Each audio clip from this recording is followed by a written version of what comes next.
দুইটাই বাংলাদেশের পতাকা। এই পতাকাটা আমরা স্বাধীনতার পর থেকে দেখে আসছি যে লোকালি আমরা গুলিস্তানে বা পুরান ঢাকায় যে পতাকাটা পাই এটা হচ্ছে এরকম এতটুকু পাতলা, এবং এটার সাইজ প্রপোর্শন ঠিক নাই। এইখানেও হচ্ছে 1.5 ফিট নাই, এখানেও 2.5 ফিট নাই, কারণ সংবিধানের সাইজের উল্লেখ আছে। আর এই বৃত্তটা হচ্ছে 1 ফিট হওয়ার কথা এই সাইজ প্রপোর্শনে, এইটাও 1 ফিট নাই। সো এইটা হচ্ছে এই পতাকাটা আমরা সবসময় কিনি, বিদেশে নিয়ে যাই, পাহাড়ে উড়াই। এটা হচ্ছে এইরকম। আর আমরা যে পতাকাটা বানাই গত কয়েক বছর যাবৎ সেটা হচ্ছে এইরকম এরকম সুন্দর।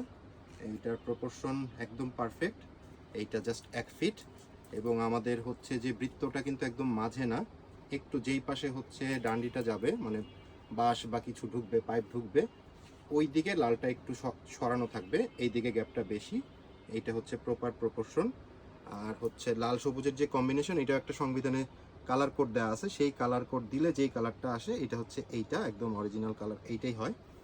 আর এইখানে আছে হচ্ছে 18 ইঞ্চি মানে 1.5 ফিট, আর এই পাশে হচ্ছে 2.5 ফিট 30 ইঞ্চি। এই হচ্ছে প্রপোর্শনাল ওয়াইজ একদম পারফেক্ট কালারের, পারফেক্ট সাইজের হচ্ছে পতাকা। এইটা আমরা গত কয়েক বছর যাবতই বিক্রি করি।